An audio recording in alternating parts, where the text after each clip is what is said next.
The Kansas City Chiefs shifted their paradigm against the Tampa Bay Buccaneers and got that win. Is this the offense that we should expect going forward, or what has to change to continue to evolve in 2022? Today on Locked On Chiefs. From the land of the free and the home of the Chiefs, this is the Locked On Chiefs podcast. Welcome back, friends and neighbors. Glad we got through that intro pretty well. We are back. The Chiefs have another win, and we got to talk about where they go from here. How can you double down on it? We're going to get into it all today. I'm Ryan Tracy, the founder of Rogue Analytics, NFL33.com, as well as RGR Football. And I'm Chris Clark. Thank you all for listening. We really do appreciate it. And there is a lot to talk about this game. The Tampa Bay Buccaneers really were down 2 scores almost from the get-go, and I would love to say that this is the offense that we should continue to see week in and week out. I think that Andy really challenged the offense going into this game, and hopefully he can continue to get what he got out of in this past game. Yeah, I think so too. And I challenge you guys. Thanks for making us your first listen. Make another Locked On show your second listen today. We appreciate it. We're free on every platform, so check it out. Like, sub, and hit that bell here on the YouTube platform for us, as well as the audio platforms. Challenging is, I think, what it comes down to. From what we understand, it was not well received just how much of an egg you laid in Indianapolis. That needed to be addressed. And the easiest way to do that was to challenge your players physically. And I said this the other night. I said this last night on the RGR show, but I wanted to put it here as well. There is something that I think kickstarts when you challenge a man physically and an offensive line unit as a whole physically to go out there and do something they haven't been doing.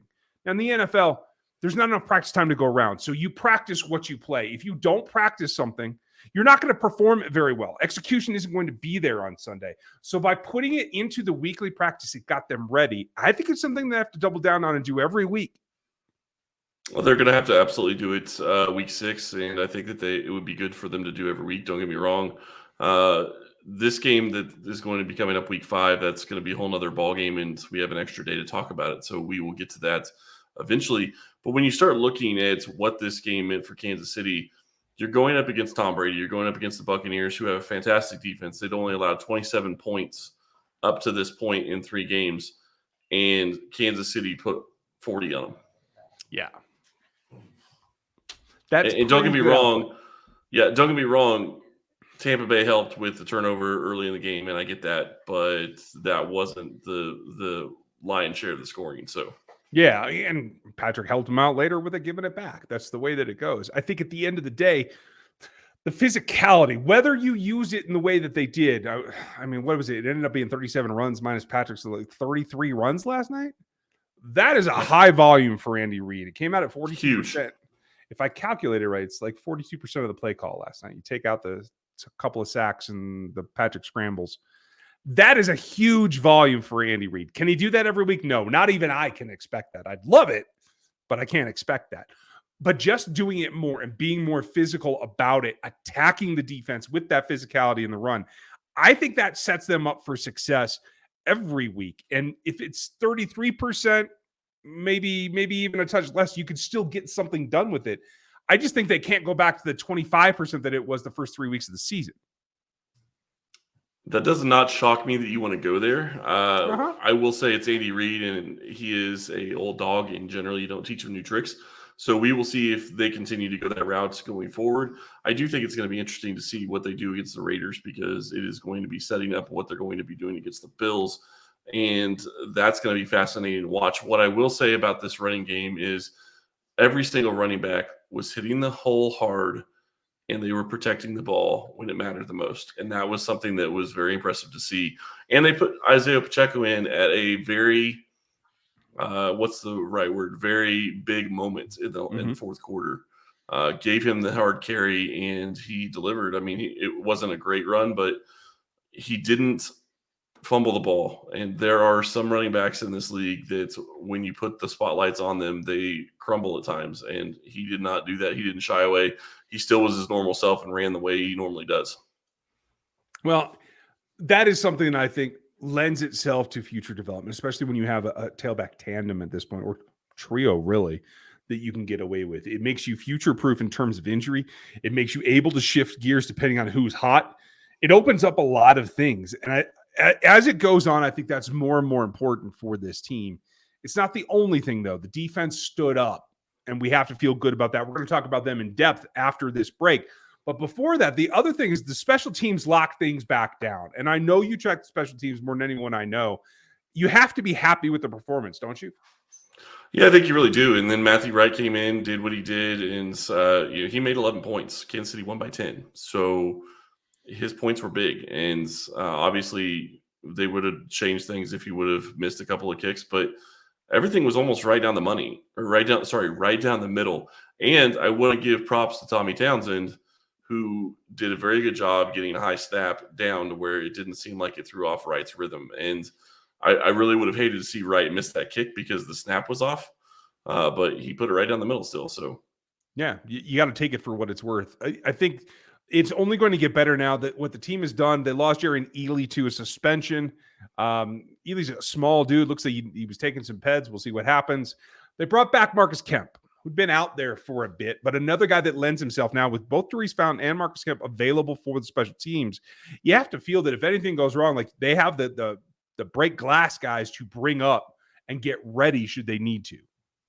Well, they really do, and I think that that's really going to play a big role in the next couple of games. You look at what they're probably going to do with Marcus Kemp. I would imagine he's up this weekend in that role, and I would imagine he's going to be up against the Bills. I think that that's probably their plan, is to get him the next couple of weeks, and we'll see where they go from there. I want to get to the defense because I think there's a lot of really interesting aspects as we look at snap counts and who performed where and when. We'll do that, but I got to tell you about our newest partner, our returning partner, that is really helping us out with something that I enjoy taking every day, and that's AG1 from Athletic Greens. It is the product that gives you everything that you need: energy, immune system boosts, vitality, simple, interesting ways to help your digestion, your mood balance, all kinds of things that go into your daily life that help you get down the road. They have 75 high-quality vitamins, minerals, and whole food source superfoods, probiotics, and adaptogens that get you through your day. It's less than a cup of coffee, and I actually take them about the same time together as kind of a morning ritual. But that health benefit goes a long way for that same kind of cost. And with all of that together, you get this multivitamin that normally people are going to kind of poo-poo taking a powder, but it's really simple. It tastes good. It's got this kind of tropical edge to it that I enjoy. And it's one scoop of this product inside 1 cup of water. Shake and enjoy, and that's it. It's super simple. You can do it on the go. You can do it on the train. You can do it on a bike if you need to. If you're doing a bike on the winter, I congratulate you. You must be in California, but that's okay. And to make it even easier, Athletic Greens is going to give you a year's supply of their immune supporting vitamin D plus 5 free packets for your purchase. You can get it in packets, or you can get it in a bulk pack with the scoop, which is what I use. But they're giving away 5 days worth of this all by themselves. All you have to do is go to athleticgreens.com/NFL network. Again, that's nflgreens.com/NFL network to take advantage of your ownership and your health right now and pick up that ultimate daily nutritional insurance. Insurance is what I'm here for. You have to have insurance when you're trying to get to Tom Brady. He's going to put it out in 2.3 seconds. There's no other way around it. You got to go attack him. I think the pass rush showed that last night. There was a lot of guys that got some pressure, but nobody that got the most pressure or what we had come to expect the last few weeks. Chris Jones had been on a pace of about 6 pressures a game, sack or 2 at this point. Didn't get there this time. The guy who led the team in pressures was Turk Wharton, a guy that has the explosiveness and the athleticism that we've come to really enjoy watching. But that's just part of the story to me. The other guys that got the best pressure, L'Jarius Sneed on 1, got a pressure from Rashad Fenton on another. I think the fact that the defense overall put together 9 pressures on a game plan with maybe the fastest draw in terms of quarterback time to throw in the league, I think that says that Spags pulled out the tricks, got everybody involved, and that paid off for them. No, I completely agree. I think that Spagnuolo pulled out a masterful game plan, and they really took what they were seeing from the Buccaneers the first 3 weeks. And I think what I mean by that is you look at the offensive line the Bucs had. They were struggling in the middle of the offensive line. They attacked that. Wharton attacked it. Jones attacked it. Jones may not have gotten as much pressure as Wharton, but Jones was still effective. He was in the backfield multiple times. He stopped some running plays as well. when they were running the ball early. But they got in Tom Brady's face. And the reality is that I think that we're not talking about this enough. And I would imagine that it's not going to be something that is going to harm him long term. But we will see how it happens this week. Brady was hurt in that second half. I think he got hurt after he got hit and tried to play through it. But there were some throws that were not affected by, I mean, maybe there's a little bit of effect by pressure, but it wasn't pressure related. It was Tom missed the throw. There were several of those throws. Yeah. It sucks getting old. Let me tell you from experience. But while he's not quite as old as me, he's pushing it. And I think, I won't say that he's cooked. I don't believe that's true because I think he still has it in him. I think he's a competitor to the point that I agree with that. Whatever he gave to the devil to maintain his youth is paying off still. But it's definitely on the decline. And folks, I'm just kidding. I'm not calling him a Satanist. I'm just putting that out there. I think you can see like this is it's not just that the performance has diminished, is that the bounce back has diminished. And that's something that he's always had and had the ability to turn back around. And that's what I noticed last night. Like you said, it wasn't just the hit, it was that he wasn't able to recover from it. Yeah, he threw some balls in the dirt, he sailed passes. And I think that's really when you start looking at what the Bucs were trying to do in the second half, they didn't run the ball at all.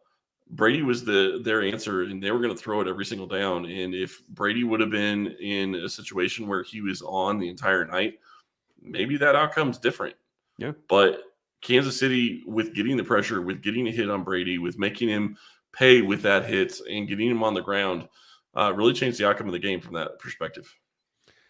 Now, on the backside of the defense, the things that stood out to me, obviously, you guys heard me talk about it last night. L'Jarius Sneed is raising his game to a level that is, man, I hesitate to do this, but I'm going to go for it.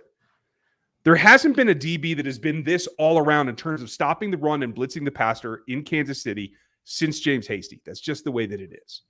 He can do everything. Is he a shutdown, lock it down corner? No. He's still giving up 66% completion rate, which is a little high for what I'd like to see, right? I'm looking for 60 or lower in the NFL. I'm looking for 50 or lower in college for those of you that are paying attention to the draft class. But L'Jarius gave up 51 yards, it was, while getting the only sack on Brady, while forcing that turnover, while being in the run game, while taking down Leonard Fournette by himself. The fact that he gave up some yards does not bother me. It's what it is in totality. And he had a PBU as well. He was one of 4 players that had a PBU that night, as Rashad Fenton had one as well. Let's see who else got in there. It is Thornhill and Cook. I thought Cook was the pleasant surprise. I wasn't sure he was going to get used as much against Brady, who had a time tearing apart Tyrann Mathieu the last time these teams met. Did that surprise you? I won't say it really surprised me. I think that they attacked where I kind of expected them to attack. And I think that when you start looking at this game plan and what they were able to do, I think that going against Fenton, going against Sneed, it made a lot of sense where they went with the ball. So it didn't really shock me. What I was trying to look at is I was wanting to see Brady's stats. He threw the ball 52 times, 385 yards. Sounds like a lot, but when you start thinking about the fact that he threw the ball 52 times to get there, that is not a great number. So, kudos to the defense. They played a great game. That's 7.4 yards per attempt. Definitely well under what you would really want when you're throwing the ball. And they were trying to play catch up pretty much the entire game. So doesn't shock me that he threw for a lot of yards. Yeah, he had 3 TDs. Okay. Mike Evans made a heck of a play on a ball and ended up paying for another one a little bit later that they ended up scoring a touchdown on as well later. But 3 carries, -3 yards for Leonard Fournette. Those are the only rushes, -1 yards per carry. That's phenomenal defense. And Kansas City showed up to play, and they were ready to go. Let me give you these numbers because this illustrates exactly how difficult a challenge this is. As we break down what happened in Steve Spagnuolo's call, right?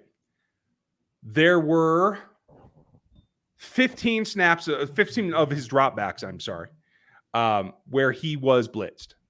So Spags really held back from what he was doing. It felt like there was a lot more of that, right? When he was blitzed, he got the ball out in 2.25 seconds on average for the evening.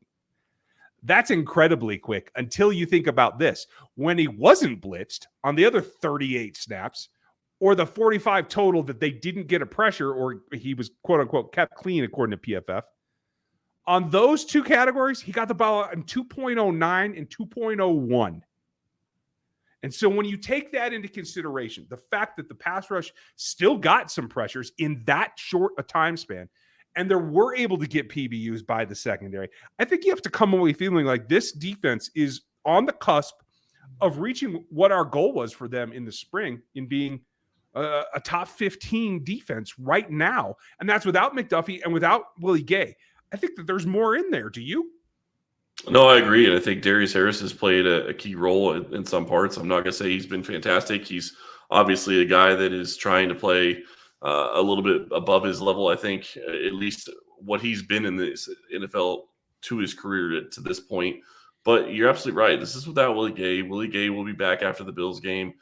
This is without McDuffie. We hope McDuffie's back for the Bills game. If he's not, then we'll see when he's able to come back. But this situation, this defense is playing phenomenal, and I think that they can only get better. And you look at a team like the Raiders, you look at a team like the Bills. Both those teams are more passing than they are run. The Raiders do run the ball, but the Bills certainly don't. So you have to wonder, what's that going to mean for this defense? How are they going to play against a guy like Devontae Adams, Darren Waller? Hunter Renfrow missed this last game against the Broncos, so question whether or not he'll be available for Monday night. They got an extra night. We'll see. Yeah. But Kansas City's got a couple of big tests coming up, and just because the Raiders are 1-3, don't overlook them, because I think that's really what got them in trouble with the Colts. Yeah, I agree. And yet there's still more that both sides of this team can continue to improve on for their next steps forward. We're going to talk about that after this. BetOnline.net is your number one source for football betting this season. You need to go check them out. Find all the latest player developments, team matchups, podcasts, news, and in-depth articles and analysis on every game you can find. And as always, BetOnline remains your continued source for all sport wagering information, with live betting and up-to-the-minute scores for every sport out there. The fastest and easiest way to check in on all your favorite games and events, including Major League Baseball, MMA, boxing, and golf. Head to betonline.net or use your mobile device to learn more. BetOnline, where the game starts. Now, I'm not going to let go of this just because I think what we saw. Wait, you're not going to let go of something? Yeah, well, I know it's shocking, right? This was just the tip of the iceberg, and that's why I'm not letting go of it. Because Patrick only had, if I read the numbers correctly, 8 snaps where he had play action setting him up for that pass. That's actually quite low when you look at what do you have, 43 dropbacks? I expected with as much as they ran, yeah.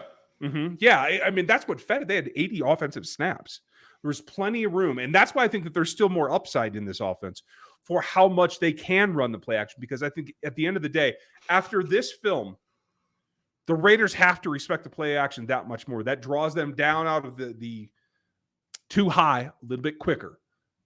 Now, you can't do it off of one game, but if they run with more abandon like they did in this game this week against the Raiders and against the Bills, that will force the league to change the way that it defends them. It will drag them kicking and screaming out of the too high defenses, and you're going to have the cover threes, because no coach in his right mind is going to defend with 2 safeties in the middle, with an open middle where you have 2 guys that can get there, and go to 1 and not play zone behind it. So you're going to have cover 3.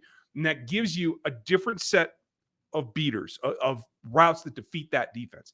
And I think that's where Patrick wants to get back to. So for me, the play action is absolutely key. Do you think that they ump it, or do you think that they try to ride this right where it is? I think that they may try to ride it where it is this week. And I think I'm saying that because if you look at what they're doing on offense, I think that they were successful enough the way they were. And I also think that you look at what they could do if they say play action for the Bills. And to me, I'm sorry, I'm already looking ahead to the Bills game. I know they play the Raiders, but you have to realize, I'm not overlooking the Raiders. I'm just saying you have to realize who is on your schedule next.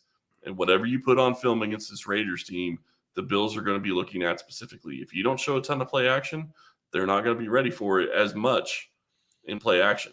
So I think that's something to take into consideration. And then, the window dressing that Andy Reid does in different plays. I mean, he had a direct snap to McKinnon. They got handed off. He had Noah Gray take the Blake Bell, run into the end zone. How much more window dressing are you going to bring against the Raiders? And what else are you going to change? I mean, they had a lot of 3 tight end sets. They were running the ball, and they even went jumbo at one point. Mm-hmm. So that's something to watch as well. Yeah, I hope that they do, because when you break it down, it's not a surprise here, at least not to me. The most effective area that they ran in last night was between Creed Humphrey and Joe Thuney, 8.8 yards per carry. I know, right? But it's not the highest volume, which did surprise me a little bit, because the place that they ran the most was outside right edge around Andrew Wiley. That's where they got the most attempts, that and right off of Andrew Wiley. I think that was very intriguing, because I didn't expect to say that. I thought the B gap, which was where they got the second most bang for their buck, was behind Trey Smith. They gave him a good volume there, but it wasn't the most. And I think they spread it around really well. When you look at the run charts, check out Next Gen Stats, folks. They have some great charts that show you where the runs actually went. I think that diversity actually helps the play action that much more too. So like the two things together, I think, is what the next step forward is in trying to get to themselves the matchups that they want, the single highs, even if it is in zone, that I think Patrick can exploit. Well, and the other question that we didn't even talk about last night is, where was McCole Hardman, and what is their plan for him? They didn't use him last night. I mean, he was on the field, but they didn't use him last night. So are they going to do some of the jet sweep action that they've had in the past? Are they going to give him those types of plays? I know he's been dealing with a heel injury. Maybe that was why they didn't use him much. But that's a different gear that this offense has when he's able to do those types of things and they get him in space like that. That's a good situation for this offense. So that's just another thing that they can add on top of what we saw from Jody Fortson with that slant. You use him in the red zone. I think that you can use him more along the field just in general. I think that has shown he can play all over the field and really be effective as a tight end. He's not Travis Kelce. Nobody is Travis Kelce. But what I did like about seeing on snap counts, Kelce's snap counts was just over 80%. Yeah. Which is a market decrease. And that's why you're pointing it out, right? Absolutely. And then you're also looking at the fact they ran 80 plays. I wish it would have been a little bit lower, to be quite honest, considering they ran 80 plays. But 80% for Travis Kelce, I think that's phenomenal. If you can get him to being at 80% in most games and you're scoring 30 to 40 points, I think you got to feel great about that. And he's going to be fresh going through the rest of the season. They used him as a workhorse early in the game. He was their stalking horse. They threw him the ball. He made huge plays. He moved the chains for him. And the other thing I really liked about what I saw from Reed was it was varied on what he was doing on 3rd and short. It wasn't always the same type of play. It was, okay, we did this the last time. We're going to do something a little bit different this time. Maybe the window dressing looks similar, so they're expecting the same thing, but it goes to a different side of the field, and it's a different play completely. Yeah. And if you take advantage of those things, eventually what you're going to get to is you're going to get to a situation where I was watching the Raiders and the Broncos play. And one of the things that Carr started doing towards the end of the game was Surtain was playing so far off Devontae Adams. He just threw him the ball right as the ball was snapped. And you're going to get those opportunities with these wide receivers and these guys if you keep forcing the defense to have to come up because they got to play the run. That's another reason why some of it's so big to get the corners, to get the safeties to come down, but you also have the corners looking for the run, trying to help in run support. Yeah, it's a group defense. And I think that's what the balance provides you, is that everybody has to contribute, and that gets DCs out of their mentality of we're going to sit back and keep everything in front of us. And I think that's ultimately what Andy Reid and Patrick Mahomes want, is they want their shots back. And so they got to do the yeoman's work to get to that point. And I think that's what they're starting to catch on to. There's a lot of catching on.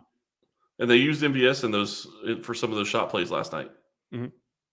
I thought he played very well. I thought he had some big catches. Yes, he had a big drop, but I thought he had some very big catches that he just hasn't been there for yet.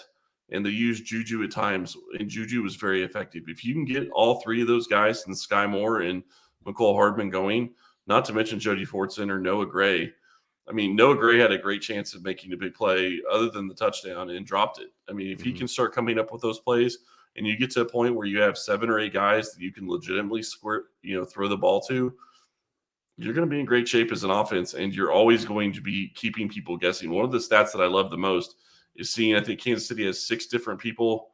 Is it 6 different people that have touchdowns so far this season? Or 8 different people? Mahomes had so many different connections to people last night and so many different passes all over the field. That's exactly what you want to see. Yeah, absolutely. That allows you to be scary, and that's exactly what they are and what they need to be. 9 different targets, 7 different people with receptions. I was just about to look that up. Well done. You beat me to it.